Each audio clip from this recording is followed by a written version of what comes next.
दोस्रो तिमोथी 2 अध्यायको आज हामी प्रभुको इच्छामा 6 पदबाट 13 पदसम्म हेर्न खोज्नेछौँ। दोस्रो तिमोथी 2 को 6 देखि 13। सुरुमा हामी 6 पद मात्रै पढौँ अनि यहाँबाट केही कुराहरू हामी सिकेर त्यसपछि हामी अघि बढ्नेछौँ। दोस्रो तिमोथी 2 को 6 पद यहाँ यस्तो लेखिएको छ, परिश्रम गर्ने खेतीवाल फसलहरूबाट भाग लिनमा पहिलो हुनुपर्छ। परिश्रम गर्ने खेतीवाल फसलहरूबाट भाग लिनमा पहिलो हुनुपर्छ। हुन्छ, दोस्रो तिमोथी 2 मा एउटा विश्वासीलाई विभिन्न व्यक्तिहरूसँग तुलना गर्दै पावलले सिकाइरहेका छन्। हामीले अहिलेसम्म चाहिँ हेऱ्यौँ कि पावलले एउटा विश्वासीलाई आफ्नो छोरा भनेका छन् अनि साथै असल सिपाही र साथै खेलाडी, होडबाजी गर्ने मानिस। अनि आज चाहिँ हामी चौथो कुरा हेर्दैछौँ, परिश्रम गर्ने खेतीवाल। अनि यो 6 पदमा एउटा विश्वासीलाई परिश्रम गर्ने खेतीवाल वा किसानसँग तुलना गर्दाखेरि पावलले दुईवटा कुराहरू बताएका छन्। एउटा विश्वास चाहिँ खेतीवाल जस्तै हो, जसले चाहिँ पहिलो कुरा कडा परिश्रम गर्छ, दोस्रो कुरा चाहिँ फसलहरूबाट भाग लिनमा पहिलो हुन्छ। खेतीवाल भनेको हामी बुझ्न सक्छौँ खनजोत गर्ने व्यक्ति हो, किसान हो। परमेश्वरले आफ्नो सन्तानलाई पनि एकजना खेतीवालसँग तुलना गर्नुभएको छ, अर्थात् एउटा किसान। अनि अब एउटा व्यक्तिलाई ऊ पेसाले नै किसान नभए पनि त्यसरी एउटा किसानसँग तुलना गर्नुमा परमेश्वरको केही उद्देश्यहरू छ, केही सिकाउन खोजिरहनु भएको छ भन्यो भने परमेश्वर आफैले पनि आफूलाई एक किसानको रूपमा बाइबलमा आफूलाई त्यसरी प्रस्तुत गर्नुभएको छ। यूहन्ना 15 जहाँ चाहिँ येशूले भन्नुभयो, मेरो पिता किसान हुनुहुन्छ, तिमीहरू म दाखको बोट हुँ, तिमीहरू हाँगाहरू हौ र मेरो पिता चाहिँ किसान हुनुहुन्छ। उहाँले यूहन्ना 15:1 मा त्यसरी भन्नुभयो। साथै यशाया 5 अध्यायमा पनि उहाँले आफैलाई एउटा किसानको रूपमा देखाउनु भएको छ। इजरायल उहाँको दाखबारी हो, उहाँले इजरायललाई दाखबारीको रूपमा रोप्नुभयो र साथै इजरायललाई एउटा असल जैतुनको रुख पनि भनिएको छ रोमी 11 अध्यायमा। अनि यशाया 5 मा चाहिँ दाखबारीको रूपमा बताइएको छ। अनि परमेश्वरले हरेक तरिकाले इजरायललाई एउटा दाखबारीको रूपमा संरक्षण गर्नुभयो, देखरेख गर्नुभयो। हुन त इजरायल सत्यत्यागी भयो, तैपनि उहाँले इजरायललाई एक दिन पूर्ण रूपमा पुनर्स्थापित गर्नुहुनेछ। परमेश्वर एउटा असल किसान हुनुहुन्छ, खेतीवाल हुनुहुन्छ। आज उहाँ हामी मण्डलीको पनि किसान हुनुहुन्छ, जसरी यूहन्ना 15 अध्यायमा बताएको छ। अनि हामीमा फल फलोस् भनेर हाम्रो भलाइको निम्ति उहाँले हाम्रो काँडछाँड पनि गर्नुहुन्छ। अब जुन पद आज हामी हेर्दैछौँ दोस्रो तिमोथी 2 को 6, यो पद अनुसार चाहिँ उहाँले आफ्नो मण्डलीको एक एक सदस्यलाई पनि किसानको ओहदा दिनुभएको छ।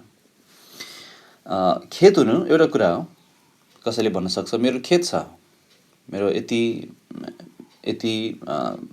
रोपनी वा यति मेरो खेत छ।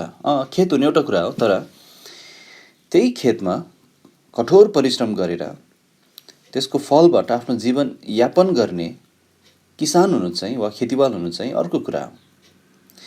पावलले यहाँ बयान गरेको खेतीवाल चाहिँ एउटा परिश्रमी व्यक्ति हो, उसले फल फलाएको छ, त्यसबाट भाग लिएको छ। त्यसैले यो दुईवटा कुराहरू हामी आज विचार गर्नेछौँ कि एउटा विश्वासी परिश्रम गर्ने खेतीवालको रूपमा पहिलो कुरा चाहिँ उसले कडा परिश्रम गर्छ। खेतीवाल कडा परिश्रमी हुन्छ। अब यो कुरा यहाँ तपाईँहरूमध्ये कतिजना हुनुहुन्छ जसलाई मैले सिकाइरहनु खाँचो छैन। तपाईँहरू किसान वा खेतीवाल काम गर्नुहुन्छ, कडा परिश्रम लाग्छ त्यसलाई। तर यहाँ केही कुराहरू बताउन चाहन्छु। जहिले पनि एउटा व्यक्तिले फसलको आशा त गर्छ, तर फसल पाउनुभन्दा अगाडि त्यहाँ परिश्रम गरिनुपर्छ। यहाँ जुन 6 पदमा परिश्रम गर्ने खेतीवाल भनेर भनिएको छ, यहाँ परिश्रम भनेर अनुवाद गरेको शब्द चाहिँ ग्रिकको कोपियाओ भन्ने शब्दबाट आएको हो। यसको अर्थ चाहिँ के हुन्छ भने बेसरी काम गर्नु, कडा परिश्रम गर्नु, क्लान्त हुनु।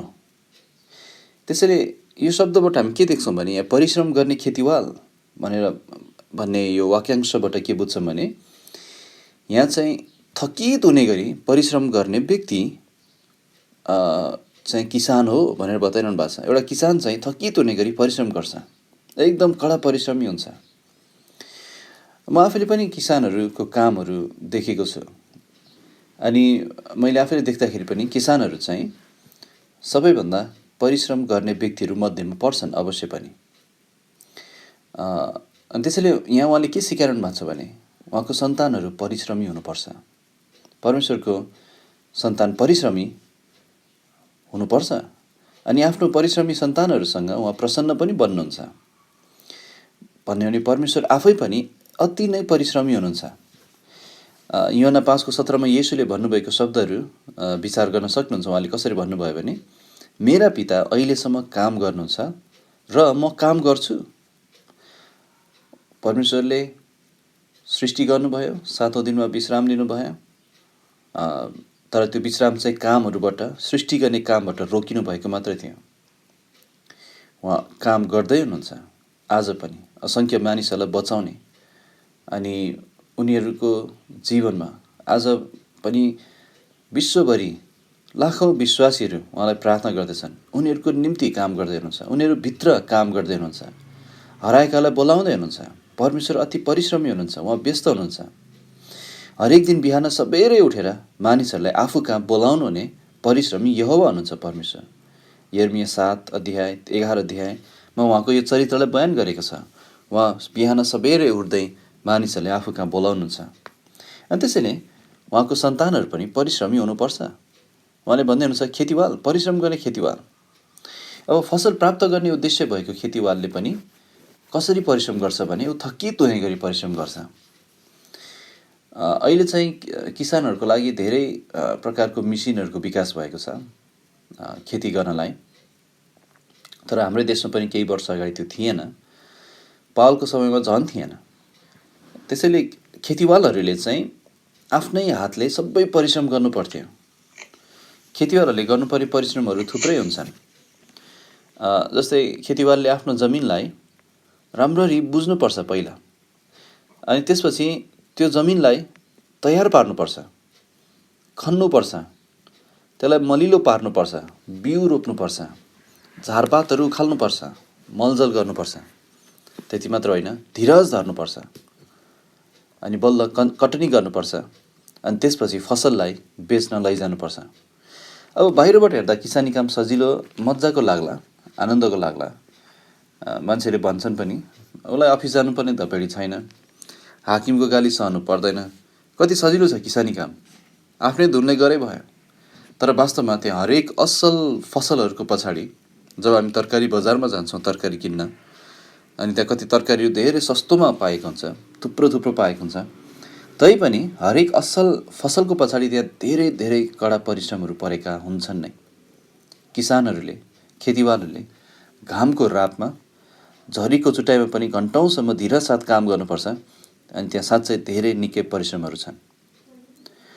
अब हामी विचार गरौँ कि यो परिश्रम भनेर अनुवाद गरेको जुन शब्द छ, यहाँ प्रयोग गरेको शब्द छ, यो शब्द बाइबलमा घरिघरि प्रयोग भएको छ अनि प्राय जसो नै अधिकांश पटक नै यो परिश्रम भन्ने शब्दलाई परमेश्वरले प्रभुको कामको निम्ति गरिएको मेहनतहरूसँग सम्बन्धित भएर प्रयोग गर्नुभएको छ।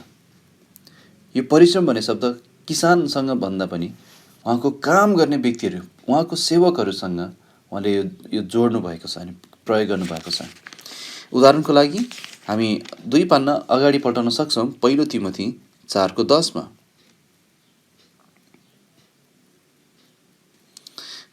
1 तिमोथी 4:10 यहाँ यस्तो लेखिएको छ, किनकि यसैका लागि हामी परिश्रम गर्दछौँ र निन्दा सहन्छौँ। के को लागि? प्रभुको कामको लागि, ख्रीष्टको असल सेवकहरूको रूपमा हामी परिश्रम गर्छौँ। हामी थाकुन्जेल थाक्ने गरी नै हामी मेहनत गर्छौँ। त्यसैले यहाँ प्रभुको कामको लागि प्रयोग गरिएको छ। अर्को पनि एउटा हामी पढ्न सक्छौँ, म पढिदिन्छु, तपाईँले सुन्न सक्नुहुन्छ। अर्को चाहिँ रोमी 16 अध्यायको 6 पदमा प्रयोग गरेको छ। यहाँ भनेछ मरियमलाई सलाम भनिदियो जसले हाम्रा निम्ति खुबै मेहनत गरेकी छन्। रोमी 6:12 ट्रिफैना र ट्रिफोसालाई जो प्रभुमा मेहनत गर्छन् सलाम भनिदियो। प्रिया पेर्सिसलाई जसले प्रभुमा खुबै मेहनत गरेकी छन् सलाम भनिदियो। त्यसैले प्रभुमा परिश्रम गर्नेको रूपमा यो शब्द प्रयोग गरेको छ। उहाँले भन्नुहुन्छ प्रभुमा हाम्रो परिश्रम व्यर्थ छैन। तर हामी यहाँ के देख्छौँ भने प्रभुका सेवकहरू तपाईँ हामी परिश्रमी हुनुपर्छ। सुसमाचार प्रचारकहरू पनि वचनको बिउ छर्नेहरू हुन्, किसानहरू हुन्। उनीहरूले बिउ छरिरहेका छन् अनि विभिन्न खालको जमिन रूपी हृदयहरूमा परिश्रम गर्नुपर्छ। कुनै जमिन कडा हुन्छ, कुनै जमिन मलिलो हुन्छ। तर मैले यस्तोमा काम गरिरहेको छु, परमेश्वर जान्नुहुन्छ, चाहे कडा हृदय चाहे मलिलो हृदय। हामी उहाँको सेवकहरू भएकोले हामीले खुबै परिश्रम गर्नुपर्छ। हामी हार मान्नु हुँदैन अनि त्यस्तो जमिनहरूलाई खन्नुपर्छ, वचनको बिउ छर्नुपर्छ। झारपातहरू हुन्छन्, गोडमेल गर्नुपर्छ अनि पानी हालिरहनुपर्छ, बारम्बार ध्यान दिइरहनुपर्छ। हानिकारक किरा जीवाणु हुन्छन्, त्यसबाट जोगाउनुपर्छ भन्ने हो भने प्रभुका सेवकहरूले पनि किसानको रूपमा गर्नुपर्ने त्यहाँ धेरै धेरै परिश्रमहरू छन्। अनि संसारको किसानले आत्मिक फसल चाहेर परिश्रम गरेको जस्तै हामीले पनि आत्मिक फसल चाहेकोले आत्मिक काममा प्रशस्त परिश्रम गर्नुपर्छ। त्यसैले प्रभुको वचनको सेवकलाई खेतीवालसँग पनि तुलना गरेकोले ऊ पनि त्यस्तै परिश्रमी हुनुपर्छ भन्ने हामी बुझ्छौँ। परमेश्वरको वचनमा परिश्रम गर्ने अध्यक्षहरू वा गोठालोहरूको निम्ति पनि यो शब्द प्रयोग गरेको छ। पहिलो तिमोथी 5:17 यसरी भनेको छ, जुन प्राचीनहरूले राम्ररी शासन गर्दछन् उनीहरू 2 गुणा आदरका योग्य मानिउन्, विशेष गरी उनीहरू जसले वचन र शिक्षामा परिश्रम गर्दछन्। वचन र शिक्षामा परिश्रम गर्छन् प्राचीनहरू।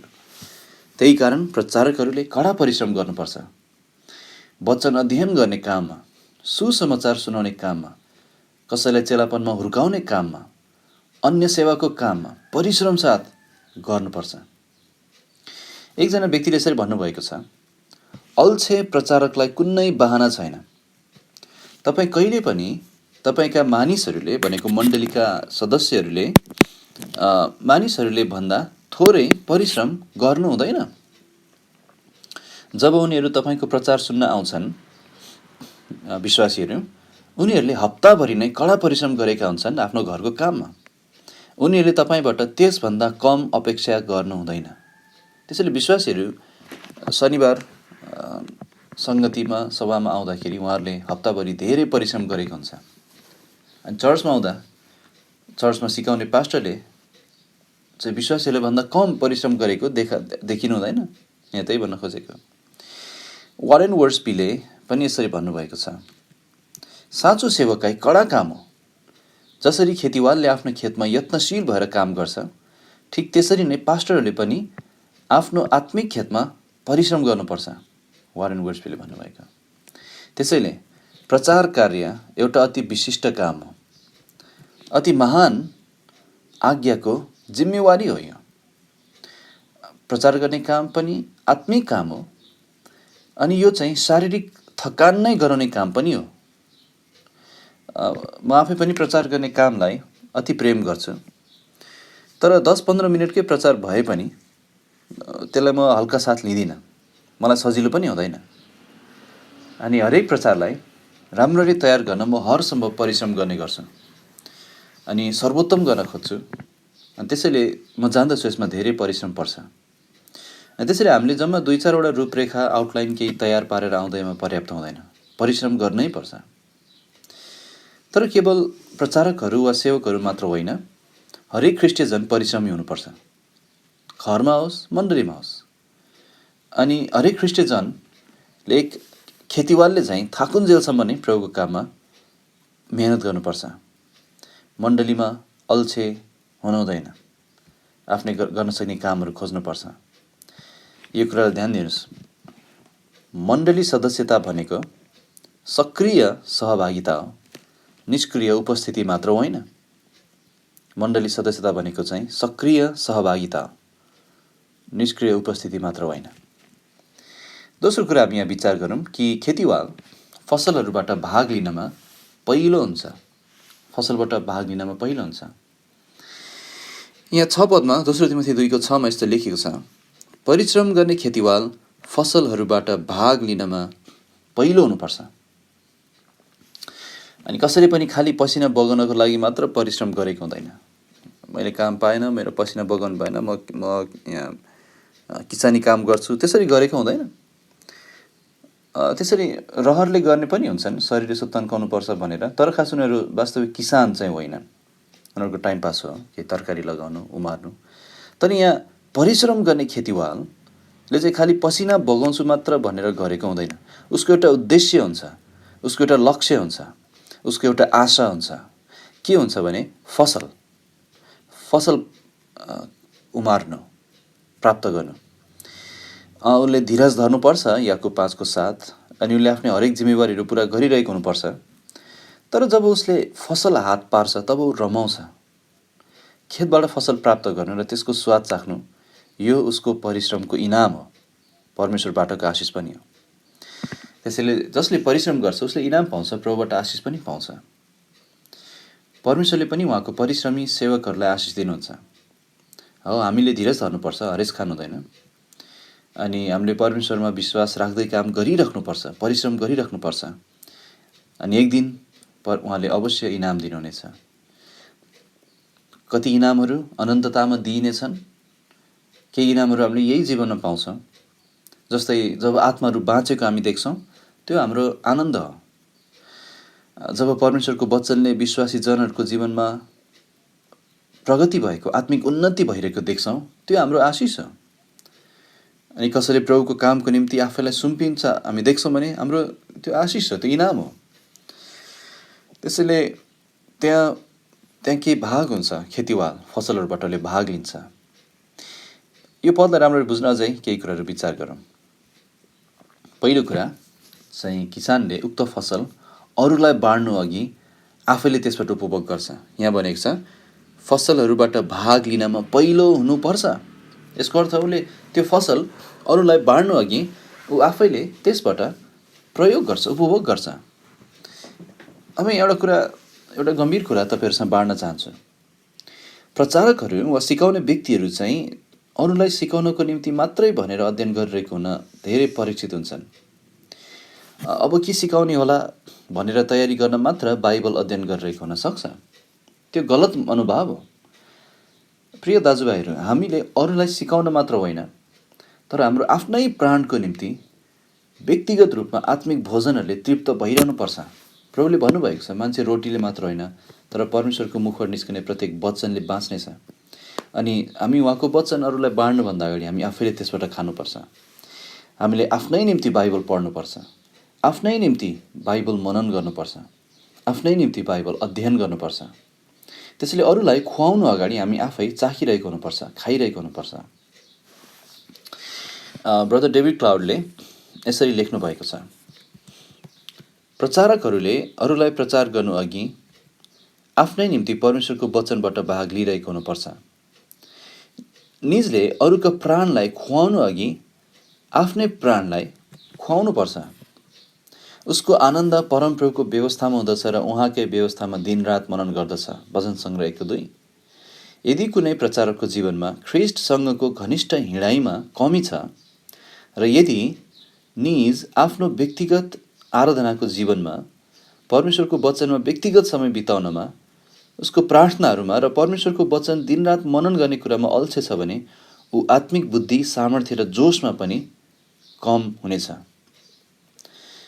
त्यसैले जति धेरै हामीले आफैलाई परमेश्वरको वचनद्वारा भिजाइन दिन्छौँ, त्यति नै परमेश्वरको वचनले हाम्रो सोचाइ, हाम्रो विचार, हाम्रो उद्देश्य, अठोट, हाम्रो बुद्धि, हाम्रो सामर्थ्य र हाम्रो जोसलाई ख्रिस्टको हृदय अनुसार बदल्दै उन्नति गराउँछ। पहिला हामी यस्तो हुनु परेको छ, हामी बदलिनु परेको छ। हाम्रो सोचाइहरू बाइबलीय हुनु परेको छ, हाम्रो विचारहरू बाइबलीय हुनु परेको छ, हाम्रो बुद्धि बाइबलीय हुनु परेको छ। अनि बल्ल हामी अरूको लागि राम्रोसँग आत्मिक फाइदा हुने व्यक्ति हुन सक्छौँ। परमेश्वरको वचन परमेश्वरले जब हामीलाई भिजाउँछ, परमेश्वरको वचनले हाम्रो व्यक्तित्वलाई, हाम्रो आत्मिक हेराइलाई बदल्छ। त्यसैले जुन व्यक्ति परमेश्वरको वचनमा कमजोर छ, उसको प्रचार कमजोर हुन्छ।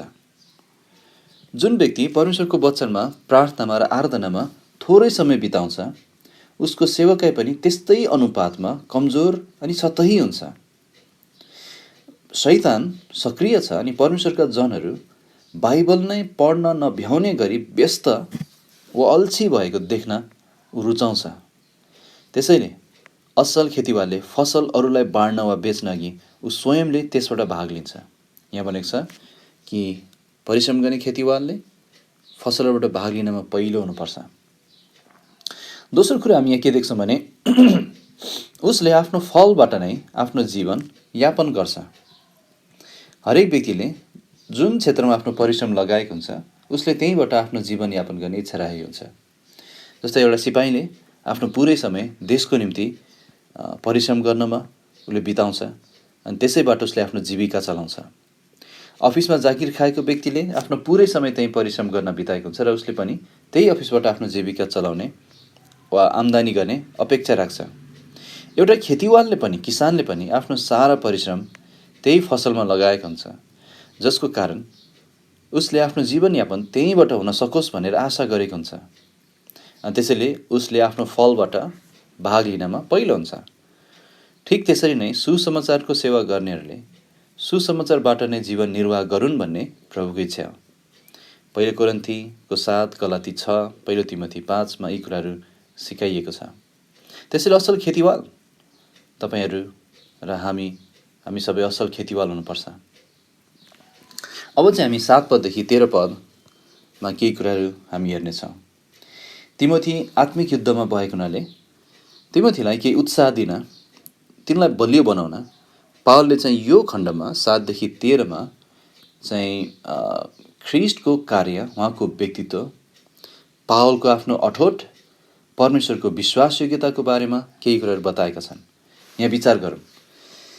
यहाँ 4वटा कुराहरू विचार गर्नेछौँ। 7 पदमा तिमोथीलाई ध्यान देऊ भन्दैछन्।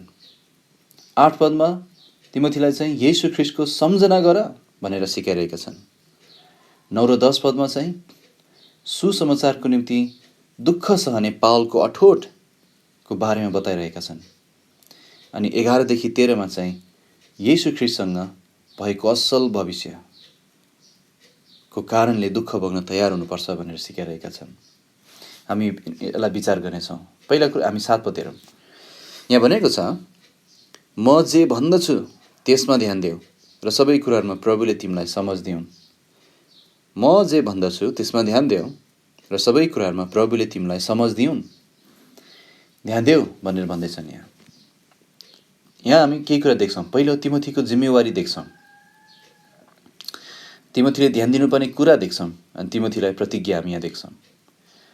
ध्यान देऊ उसको जिम्मेवारी थियो एउटा, ध्यान दिनु। यो ध्यान देऊ शब्दको अर्थ चाहिँ के हो भने नबुझेसम्म मनन गर, नबुझेसम्म राम्ररी सुन। परमेश्वरले आफ्नो सेवकहरूलाई यही आज्ञा दिनुहुन्छ। परमेश्वरले यहोशूलाई पनि यस्तै आज्ञा दिनुभयो। यहोशू 1:8 मनन गर्नु, दिनरात मनन गर्नु। भजन लेखकले पनि यही गरे। भजन सङ्ग्रह 1:1 दिनरात मनन गर्ने। अनि परमेश्वरको वचन बुझ्न हामीले पनि यस्तै गर्नुपर्छ। हामीले साह्रै ध्यान दिनुपर्छ परमेश्वरको वचनलाई। भजन सङ्ग्रह 119 को 97 र 99 त्यहाँ लेखेको छ, आहा तपाईँको व्यवस्थालाई म कति प्रेम गर्दछु, दिनभरि मेरो ध्यान यसैमा रहिरहन्छ। 99 पद, मेरा सबै गुरुहरूभन्दा पनि मेरो समझ बढ्ता छ, किनकि तपाईँको साक्षी वचनहरूमै मेरो ध्यान छ। अनि यो ध्यान देऊ भन्ने शब्द चाहिँ ग्रिकमा वर्तमान सकर्मक कालमा भएकोले यो हामी आफै सक्रिय भएर निरन्तर गरिरहनुपर्ने कार्य हो, ध्यान दिइराख्नुपर्ने कार्य। परमेश्वरको वचनमा मनन गर्ने काम हाम्रो निम्ति आदत रूपी हुनुपर्छ। बाइबललाई राम्ररी बुझ्न केवल सतही रूपमा पठन गरेर मात्र पर्याप्त हुँदैन प्रियहरू। हुन त पठन मात्र गर्नु पनि महत्त्वपूर्ण छ, तर बाइबललाई बुझ्न यसलाई हामीले ध्यान दिएर मनन गर्नुपर्छ। बुझ्ने गरी र लागू गर्ने उद्देश्य लिएर अध्ययन गर्नुपर्छ। तिमोथीले ध्यान दिनुपर्ने कुरा के हो त त्यसो भए? पावलले भन्दैछन्, म जे भन्दछु त्यसमा ध्यान देऊ। अब ध्यान दिन सक्ने कुराहरू धेरै छन्, हामीले ध्यान दिन पुग्ने कुराहरू धेरै छन् यो संसारमा, धेरै कुराहरू ध्यान दिनुपर्छ हामीले। अनि कति कुराहरू ध्यान दिँदा खतरा पनि छ हाम्रो आत्मिक हिँडाइलाई, भित्रको मानिसलाई। तर जुन कुरालाई ध्यान दिँदा त्यो आत्मिक फाइदा हुन्छ त्यो चाहिँ के हो त? पावलले भन्दैछन्, म जे भन्दछु त्यसमा ध्यान देऊ। यो म जे भन्दछु भन्ने पनि शब्द पनि वर्तमान सकर्मक कालमा प्रयोग भएकोले हामीले यसरी भन्न सक्छौँ, म जे भनिरहेको छु त्यसमा ध्यान देऊ। अर्थात् यहाँ पावलले विशेष गरी तिमोथीलाई यस पत्रमा भनिरहेका कुराहरूलाई ध्यान देऊ भनेर भन्दैछन्। अझ भन्यो भने प्रत्यक्ष सन्दर्भ अनुसार पावलले भर्खर लेखेका सत्यताहरू अनुसार तिमोथीले एक छोरा, एक सिपाही, एक खेलाडी र एक खेतीवालको रूपमा गर्नुपर्ने कुराहरूमा ध्यान दिनु पर्थ्यो। र साथै अब 7 देखि 13 पदमा भन्न लागिरहेको ख्रिस्टको व्यक्तित्व, उहाँको कार्य, उहाँको विश्वास योग्यतामा पनि विशेष गरी ध्यान दिनु पर्थ्यो तिमोथीले। यसबाहेक परमेश्वरको प्रेरणाद्वारा दिएका पवित्र शास्त्रहरूको सत्यताहरूमा ध्यान दिनु पर्थ्यो। तिनलाई बुझ्ने अठोट राख्नु पर्थ्यो र नबुझेसम्म नै मनन गर्नु पर्थ्यो। यहाँ डेभिड क्लाउडले यसरी भन्नुहुन्छ, हरेक प्रचारकको जीवनको प्रमुख पुस्तक बाइबल हुनुपर्छ। अनि हामी भन्न सक्छौँ आमेन। त्यसरी ध्यान दियो भने तिमोथीलाई एउटा प्रतिज्ञा पनि थियो। त्यो प्रतिज्ञा के हो? त्यो प्रतिज्ञा हो कि प्रभु सबै कुराहरूमा प्रभुले तिमीलाई समझ दिउन्। सबै कुराहरूमा प्रभुले तिमीलाई समझ दिउन्। त्यसैले जुन व्यक्तिले परमेश्वरको पवित्र शास्त्रलाई बुझेर अभ्यास गर्नलाई यसरी ध्यान दिइरहेको हुन्छ, त्यस्तो व्यक्तिलाई यो प्रतिज्ञा गरिएको छ कि उसलाई समझ दिइनेछ। यस प्रतिज्ञाको दुईटा पक्षलाई विचार गर्नुहोस्। यहाँ भनेछ सबै कुराहरूमा प्रभुले तिमीलाई समझ दिउन्। पहिलो कुरा के देख्छौँ भने उसलाई सबै कुराहरूमा समझ दिइनेछ। अनि दोस्रो कुरा चाहिँ उसलाई प्रभुले नै यो समझ दिनुहुनेछ। उसलाई सबै कुराहरूमा समझ दिइनेछ। यो प्रतिज्ञा नै हो। हामी निश्चित भएर दाबी गर्न सक्छौँ। सबै कुराहरू भनेको अवश्य पनि ख्रिस्टीय भक्तिसँग सम्बन्धित राख्ने हाम्रो जीवनका सबै कुराहरू, हाम्रो व्यक्तिगत हिँडाइ, त्यसको साथसाथै सेवकाई सम्बन्धी आवश्यक पर्ने बुद्धि र समझहरू, यी सब कुराहरू हामीलाई दिइनेछन्। सेवकहरूलाई समझ चाहिन्छ। किनभने सेवकले धेरै कुराहरूको सामना गर्नुपर्ने हुन्छ, धेरै समस्याहरूको समाधान गर्नुपर्ने हुन्छ। मण्डलीमा विश्वासीजनलाई विभिन्न सरसल्लाहहरू दिनुपर्ने हुन्छ। अनि हरेक सेवकले आफ्नो सेवकाईका यी कुराहरू र यो बाहेक अरू कुराहरू प्रभुको वचनअनुसार समझसहित गर्नुपर्छ। बिना समझ हामीले सल्लाह दिनु हुँदैन। बिना समझ हामीले कुराहरू समाधान गर्न सक्दैनौँ।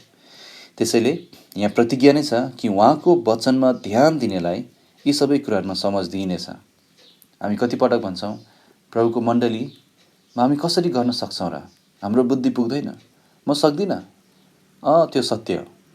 तर यहाँ प्रतिज्ञा छ कि प्रभुको वचनमा ध्यान दिनेलाई समझ दिइनेछ। समझ दिइनेछ। उसलाई प्रभुले नै यो समझ दिनुहुनेछ।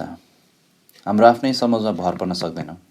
तर प्रभुलाई धन्यवाद होस्, उहाँको वचनमा ध्यान दिने व्यक्तिहरूलाई उहाँले हेर्नुहुन्छ, उनीहरूलाई समझ दिनुहुन्छ। दोस्रो कुरा पनि हामी यो देख्छौँ 8 पदमा, येशू ख्रिस्टलाई सम्झना गर।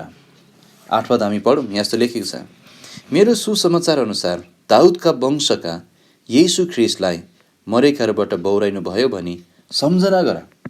यो पदको मुख्य आज्ञा के हो भने येशू ख्रिस्टलाई सम्झना गर। बौरी उठ्नु भयो, उहाँलाई सम्झना गर। बौरी उठ्नु भएको ख्रिस्टलाई सम्झना गर। अनि 8 पदमा अरू जे छन् यो सबै यही आज्ञामाथि बसालिएको छ। ख्रिस्टलाई सम्झना गर। कसरी? पावलको सुसमाचार अनुसार।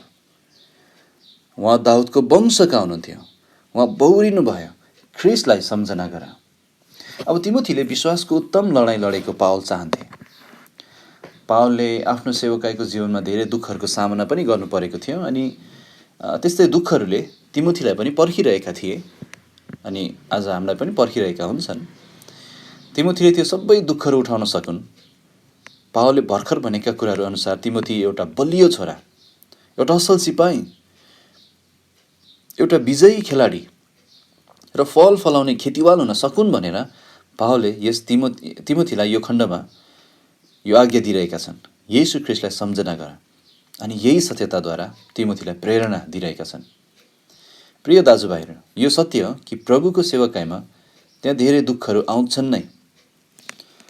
अनि कतिपटक हाम्रै कमजोरीहरूको कारणले पनि हाम्रो आँखाहरू अन्यत्रै लाग्न सक्छन् र हाम्रो आँखाहरू हाम्रो आँखाहरूमा चाहिँ ख्रीष्ट धमिलिन पुग्न सक्नुहुन्छ।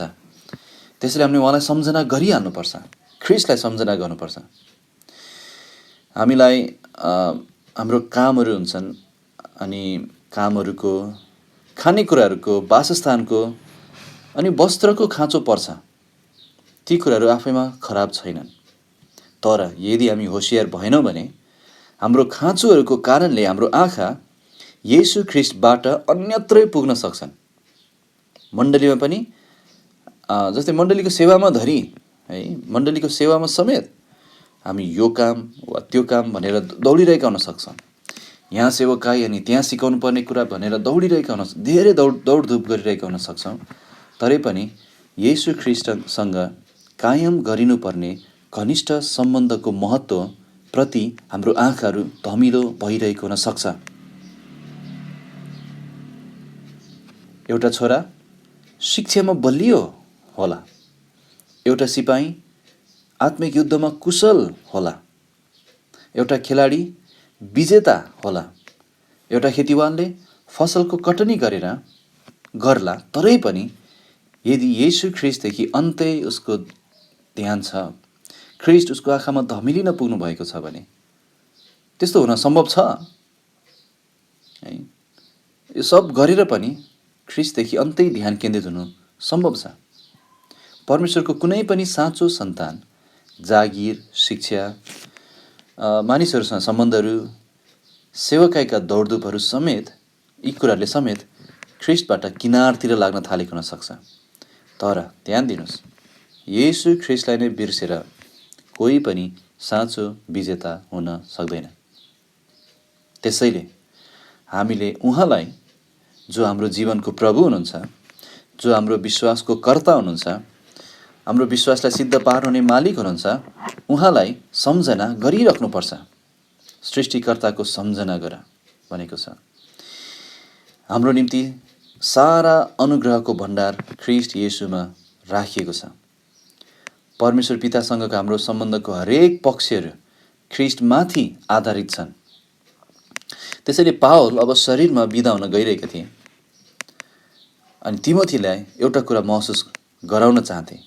त्यो के हो भने येशू ख्रीष्टसँग नजिकको सङ्गति कायम गर्नु कति महत्त्वपूर्ण छ, यो महसुस गरेको चाहन्थे। त्यसैले पावलले भने येशू ख्रीष्टलाई सम्झना गर। यहाँ बताएको छ, दुईवटा कुरा बताएको छ। पहिलो कुरा उहाँको बौरी उठाइलाई सम्झना गर, दोस्रो कुरा उहाँको वंशावलीलाई सम्झना गर, उहाँको देहधारणलाई सम्झना गर। पावलले भन्छन् बौरी उठाइलाई सम्झना गर। यहाँ बताइरहेका छन्, मेरो सुसमाचार अनुसार दाउदका वंशका येशू ख्रीष्टलाई मरेकाहरूबाट बौराइनु भयो भने सम्झना गर, सम्झना गर। येशू ख्रीष्टको बौरी उठाइलाई तिमोथीले कहिले पनि नबिर्सुन् भनेर पावलले चाहन्थे। ख्रीष्टको बौरी उठाइ अति विशिष्ट कुरा हो, किनभने हाम्रो विश्वासको सबै जग यही बौरी उठाइमाथि अडिएको छ। तपाईँहरूले पहिलो कोरिन्थी 15 अध्याय राम्रोसँग पढ्नुहोस्। ख्रीष्टको बौरी उठाइ सम्बन्धी विशेष गरी चर्चा गर्ने अध्याय पहिलो कोरिन्थी 15 अध्याय हो। बौरी उठाइ चाहिँ सुसमाचारको एउटा अभिन्न अङ्ग हो। सुसमाचार के हो? पापलाई मर्नुभयो, गाडिनुभयो र बौरी उठ्नुभयो। पावलले त यहाँसम्म भनेका छन् कि पहिलो कोरिन्थी 15:14 यदि ख्रीष्ट बौराइनु भएन भने हाम्रो प्रचार व्यर्थ हो र तिमीहरूको विश्वास पनि व्यर्थै हो। ख्रीष्टको बौरी उठाइ नै, यो चाहिँ पहिलो कोरिन्थी 15:14 लेखेको छ।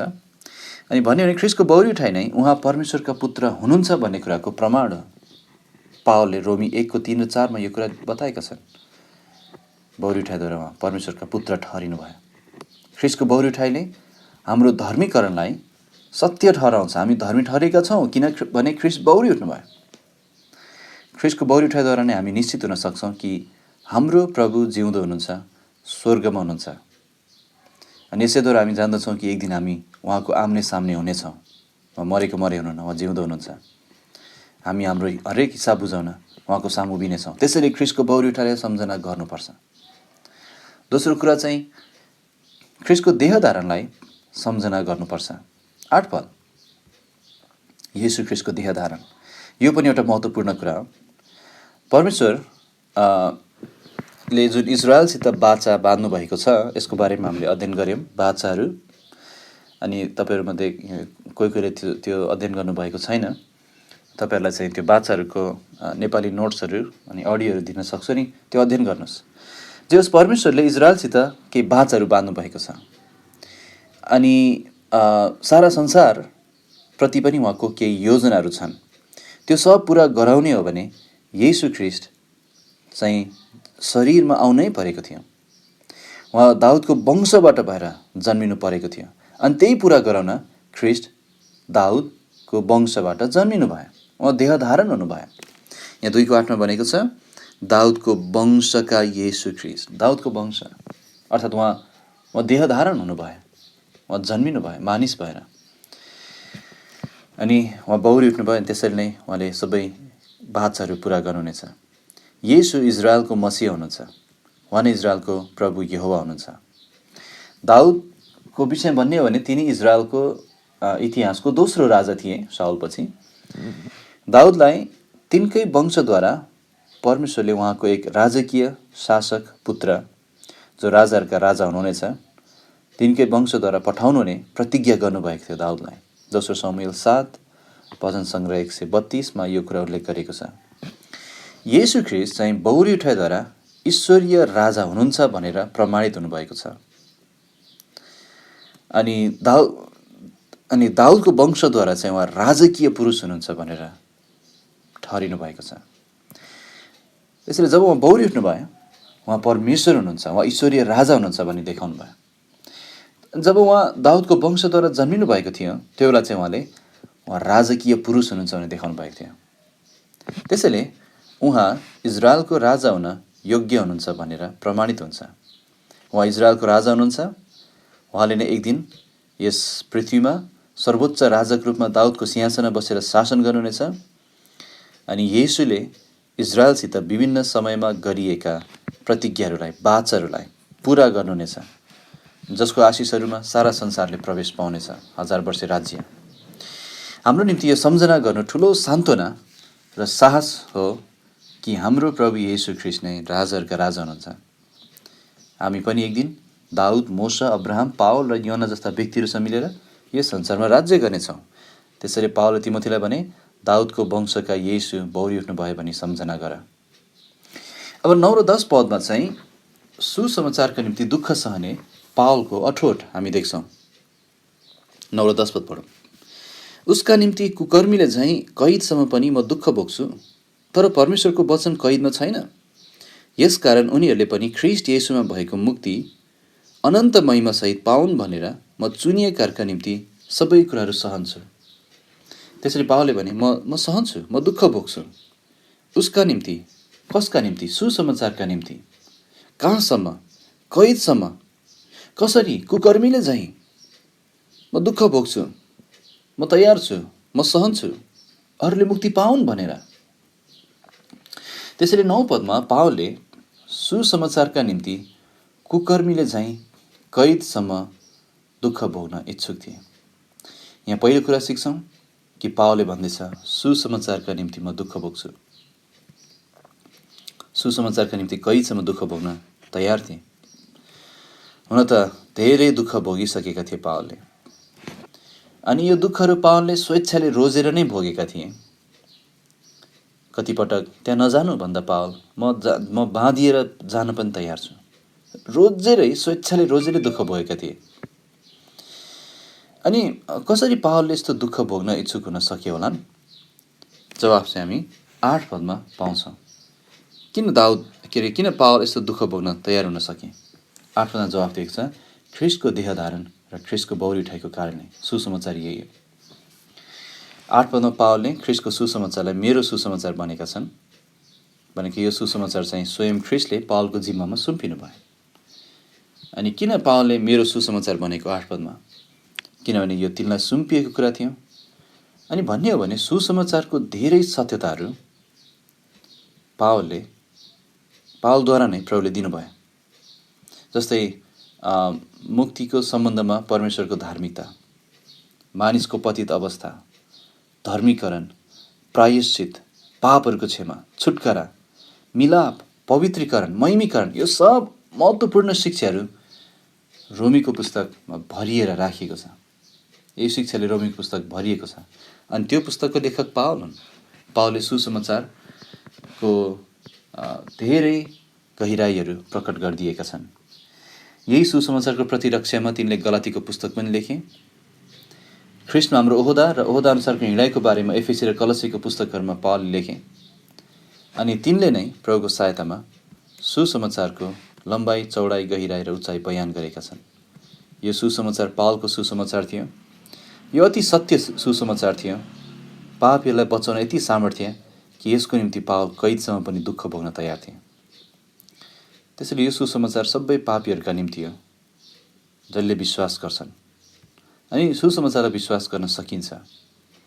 ख्रिस्टको बौरी उठाइले यो सुसमाचारलाई अझ प्रमाणित र भरोसा योग्य बनाएको छ। पावलले अर्को कुरा पनि भन्छन्, परमेश्वरको वचन कैदमा छैन, त्यसैले म दुःख भोग्छु। पावलले यहाँ भनेछ कुकर्मीले झैँ कैदसम्म दुःख भोग्न तयार थिए।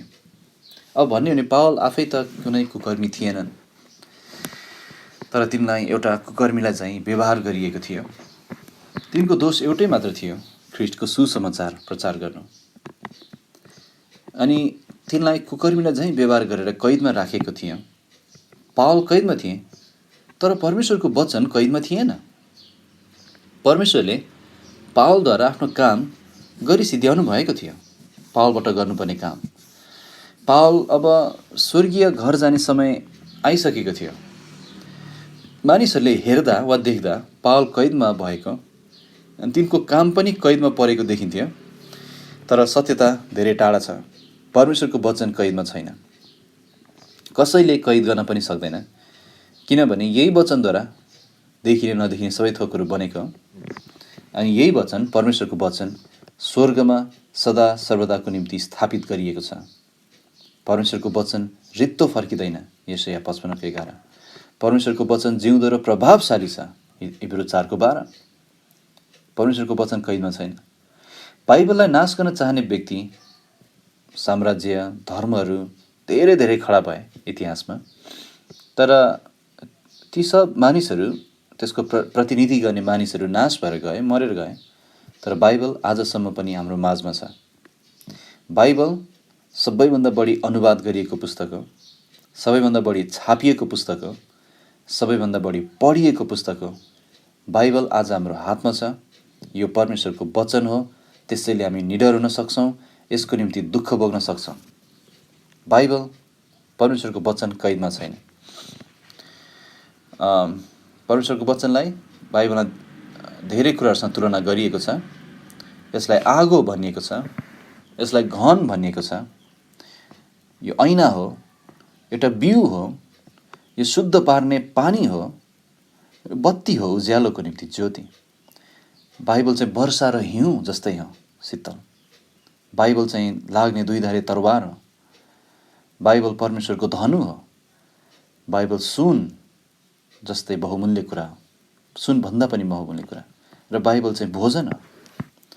बाइबल यस्तो भोजन हो कि बालकहरूको निम्ति यहाँ दुध राखिएको छ, बढेकाहरूका निम्ति खँदिलो मासु राखिएको छ, अनि भोकाएकाहरूका निम्ति रोटी राखिएको छ, अनि स्वाद चाहनेहरूको लागि मह राखिएको छ। वचन साँच्चै कैदमा छैन। अर्को कुरा पावलले भन्छन्, उनीहरूले मुक्ति पाउन् भनेर म दुःख भोग्छु।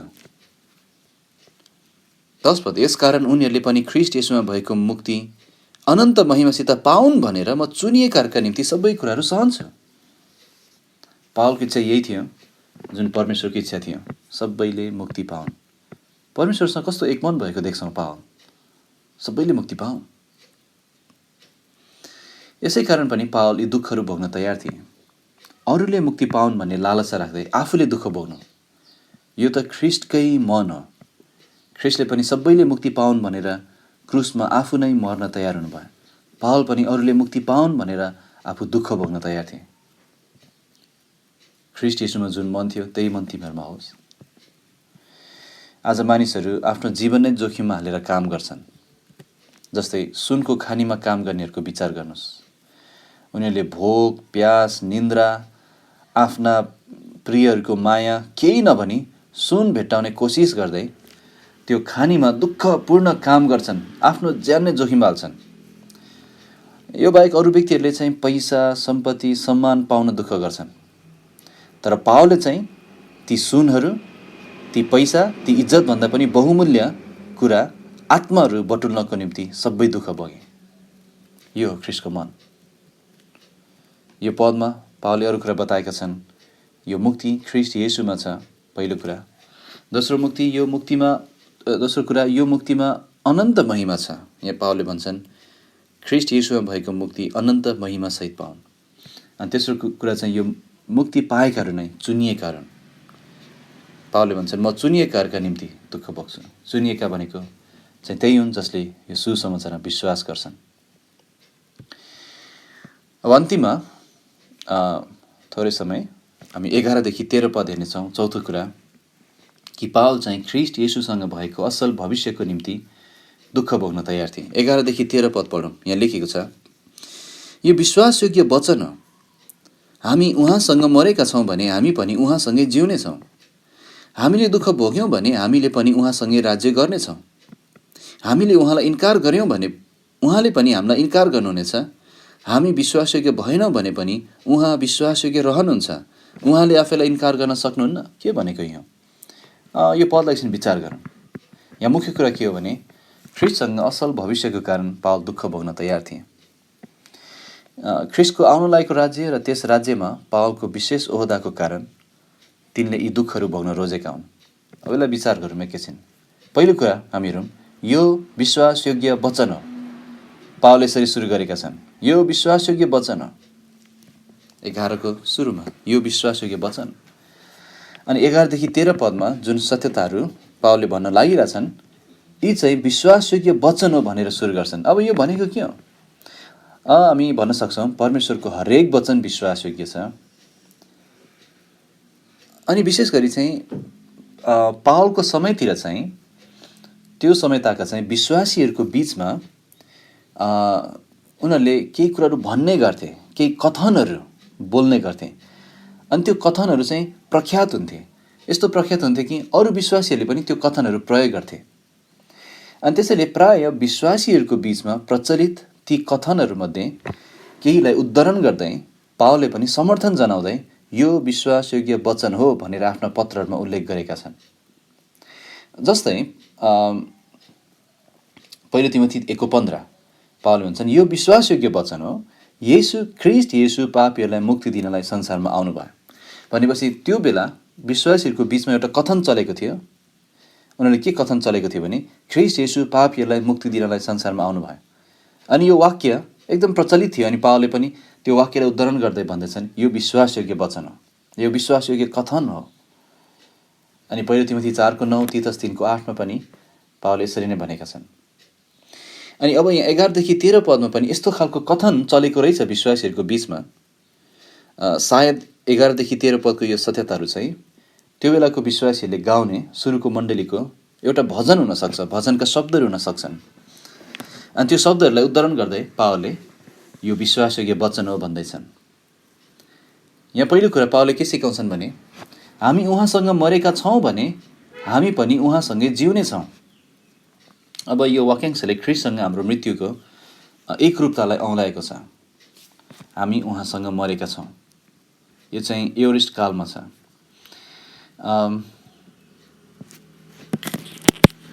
हाम्रो समय त सिद्धियो, तर म यो यति चाहिँ भ्याउन चाहन्छु। त्यसैले 5 मिनट जति मसँग धीरज धरिदिनु होला।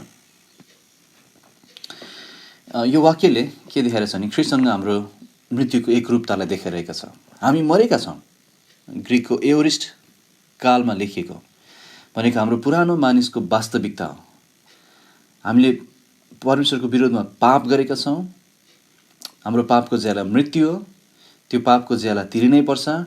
ख्रिस्टले हाम्रो पापको ज्याला क्रुसमा मर्नु भएर तिर्नुभयो र साथै परमेश्वरले हामीलाई पनि ख्रिस्टसँगै क्रुसमा मृत्युमा एक गराउनु भएको छ। किनभने हाम्रो हाम्रो पापको कारण हाम्रो पुरानो मानिस मर्नै पर्छ अनि ख्रिस्टको साथमा त्यसलाई पनि मृत्युदण्ड दिनुभयो। हामी ख्रिस्टसँगै मरेका छौँ, हामी ख्रिस्टसँग एकैपटक मर्यौँ अनि त्यही मृत्युको वास्तविकतामा हामी अहिले जिउँदैछौँ। हामीले फर्केर हेर्न सक्छौँ र भन्न सक्छौँ हामी मरेका छौँ। हामी हरेक दिन मरिरहनु पर्दैन, हामी मरिसकेका छौँ भन्ने जान्दै जिउनुपर्छ। ख्रिस्टमा विश्वास गर्ने हरेक नै उहाँसँग मरेको छ। तर ख्रिस्टसँगको मृत्यु नै अन्त्य होइन, किनभने ख्रिस्टको बहुरी उठाइमा पनि हामी उहाँसँग एक बनाइएका छौँ। जसरी ख्रिस्ट बहुरिनु भयो त्यसरी नै हामी पनि ख्रिस्टसँग नयाँ सृष्टि बनाइएका छौँ। हामीलाई नयाँ मानिस दिएको छ, हामीलाई बहुरी उठाइएको छ। हाम्रो वास्तविकता हो। रोमी 6 अध्याय, एफएसी 2 अध्याय, कलोसी 3, यो सबको मूल शिक्षा यही हो। ख्रिस्टसँगै हामी जीवित पारिएका छौँ। ओहोदामा हरेक विश्वासी ख्रिस्टसँग जिउँदो पारेको छ र स्वर्गमा उहाँसँग बसालिएको छ। यहाँ 11 पदमा पावलले भन्दैछन् हामी उहाँसँग मरेका छौँ भने हामी पनि उहाँसँगै जिउने छौँ। यो जिउने छौँ भने चाहिँ ग्रिकको भविष्यकालमा लेखिएको छ। विश्वासीहरूको भविष्य पनि ख्रिस्टसँगै एक रूपतामा हुनेछ भन्ने एकदम निश्चित छ। हामी उहाँसँगै अनन्तको निम्ति जिउनेछौँ। यही हाम्रो धन्यको भविष्य हो। ख्रिस्ट हामीलाई लिन आउँदै हुनुहुन्छ, उहाँ कुनै पनि समय आउनुहुनेछ, हामीलाई लैजानुहुनेछ, त्यसपछि हामी सधैँ प्रभुको साथमा रहनेछौँ। त्यसैले यहाँ दुःख भोग्ने सन्दर्भ भएकोले यो वाक्यले चाहिँ ख्रिस्टको निम्ति शहीद हुने कुरालाई पनि औँल्याएको हुन सक्छ। जस्तै यहाँ 11 पदमा विचार गरौँ त, हामी उहाँसँग मरेका छौँ। सायद त्यो बेलाको भजनमा उनीहरूले यसरी बुझ्थ्यो होला, हामी उहाँको निम्ति शहीदको मृत्यु मर्यौँ भने हामी उहाँसँग अनन्ततालाई जिउनेछौँ। यदि यसरी गाएको हो भने सुरुको मण्डलीको निम्ति यो भजन सुसमाचारको खातिर दुःख भोग्नेहरूको लागि ठुलो सान्त्वना भएको हुनुपर्छ। हामी उहाँसँग मरेका छौँ भने हामी जिउनेछौँ। धेरैजना मरिरहेका थिए त्यो बेला ख्रिस्टको निम्ति, अनि उनीहरूले भन्न सक्थे हामी जिउनेछौँ। दोस्रो कुरा, हामीले दुःख भोग्यौँ भने हामीले पनि उहाँसँगै राज्य गर्नेछौँ। 12 पदको पहिलो खण्ड यहाँ लेखेको छ, हामीले दुःख भोग्यौँ भने हामीले पनि उहाँसँगै राज्य गर्नेछौँ। यो दुःख भन्ने शब्द चाहिँ ग्रिकको हिपोमेनो भन्ने शब्दबाट आएको हो। यसलाई चाहिँ अरू ठाउँमा सहनु, स्थिर रहनु भनेर अनुवाद गरिएको छ। अनि यो चाहिँ वर्तमान सकर्मक क्रियाको रूपमा प्रयोग गरिएको छ। यसको अर्थ के हो भने दुःख कष्ट सहनु हाम्रो जीवनमा निरन्तर अनुभव गरिरहनु पर्ने एउटा हिस्सा नै हो। वर्तमान सकर्मक, हामीले दुःखहरू सहिरहनुपर्छ। हामी आफै सक्रिय भएर दुःखहरू सहनुपर्छ। दुःखहरू आइरहन्छन्, हामीले सहिरहनुपर्छ। एउटा साँचो विश्वासीले यस्तै गर्छ। उसले आफ्नो मुक्तिको प्रमाण स्वरूप चाहिँ दुःख कष्टहरू सहिरहन्छ। यो सत्य हो, कुनै समयमा ऊ आत्तिएला, निराश पनि होला, तर उसले अन्तसम्म नै सहिरहन्छ। हाम्रो दुःख सहायहरू व्यर्थ छैनन्, किनभने ख्रिस्टका निम्ति वर्तमान दुःख कष्टहरूको प्रतिफल चाहिँ यही संसारमा ख्रिस्टसँग राज्य। पावलले भन्दैछ हामीले दुःख भोग्यौँ भने उहाँसँगै राज्य गर्नेछौँ, हामी राज्य गर्नेछौँ। अर्को कुरा चाहिँ यहाँ 12 पदको दोस्रो खण्डमा छ, हामीले उहाँलाई इन्कार गऱ्यौँ भने उहाँले पनि हामीलाई इन्कार गर्नु नै छ। अब इन्कार गऱ्यौँ भन्ने शब्द चाहिँ कस्तो हो भने यो निरन्तर गरिने आदत रूपी इन्कारको कुरा गरिरहेको छ वर्तमान क्रियाको रूपमा। त्यसैले यो शब्दले चाहिँ पत्रुसले जस्तै कहीँ कुनै समयमा केही डरको कारण वा केही अरू कारणले प्रभुलाई इन्कार गर्ने कुरा गरेको होइन। किनभने पत्रुसले चाहिँ एकपटक इन्कार गरे उहाँलाई, त्यसपछि पश्चाताप गरेर उहाँको निम्ति जिउन फर्किएका छन्। अनि त्यसैले यो हामीले इन्कार गऱ्यौँ भने भनेको यो साँचो विश्वासीको बारेमा बताएको होइन। एउटा साँचो विश्वासीले उहाँलाई इन्कार गर्न पुग्ला, तर निरन्तर आदत रूपी ढङ्गले उहाँलाई इन्कार गरिरहन्छ भने त्यो त अविश्वासको प्रमाण हो। यो त अविश्वासीको कुरा गरेको। हामी जान्दछौँ कुनै पनि साँचो विश्वासीले उहाँलाई इन्कार गरिरहन सक्दैन। तर आफूलाई क्रिस्चियन हुँ भने पनि नामधारी विश्वासी वा अविश्वासीले मात्र उहाँलाई इन्कार गरिरहन्छ। मत्ती 10:33 येशूले भन्नुभयो, तर जसले मलाई मानिसहरूका सामु इन्कार गर्ला त्यसलाई म पनि स्वर्गमा हुनुहुने मेरा पिताको सामु इन्कार गर्नेछु। उहाँको साँचो छोराहरू समय समयमा विश्वासयोग्य हुन चुक्न सक्छ, तैपनि उहाँले उसलाई कहिले पनि इन्कार गर्नुहुन्न। अनि उसले उहाँलाई इन्कार गरिराख्दैन।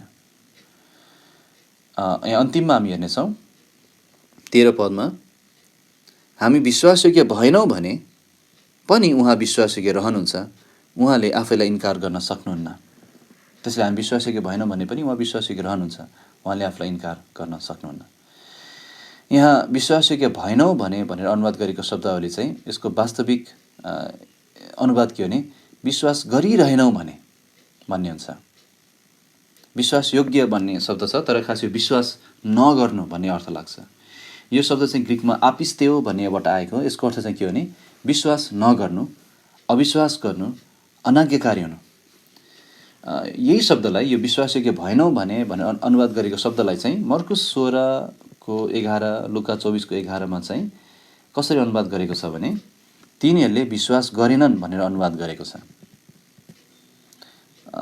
अनि मर्कुस 16:16 चाहिँ जसले विश्वास गर्दैन भनेर अनुवाद गरेको छ। अनि हाम्रो यो खण्डमा 2 तिमोथीको हाम्रो यो खण्डमा हामी विश्वासयोग्य भएनौँ भन्ने शब्दावली चाहिँ वर्तमान सकारात्मक रूपमा लेखिएको छ। यसको अर्थ हो कि पावलले यहाँ यस्ता व्यक्तिहरूको बारेमा बयान गरिरहेका छन्। अब यो हामी भनेको चाहिँ विश्वासीहरूको बारेमा मात्रै कुरा गरेको होइन, तर समग्र मानिसहरूले, मानिस जातिहरूले। यहाँ भन्दैछ हामी विश्वासयोग्य भएनौँ भने, यसरी जुन पावलले यहाँ बताइरहेछन्, यहाँ यस्ता व्यक्तिहरूको बारेमा बयान गरिरहेका छन् जसले चाहिँ सक्रिय रूपमा नै उहाँलाई निरन्तरै विश्वास नगर्न चाहन्छन्, नगरिरहन चाहन्छन्।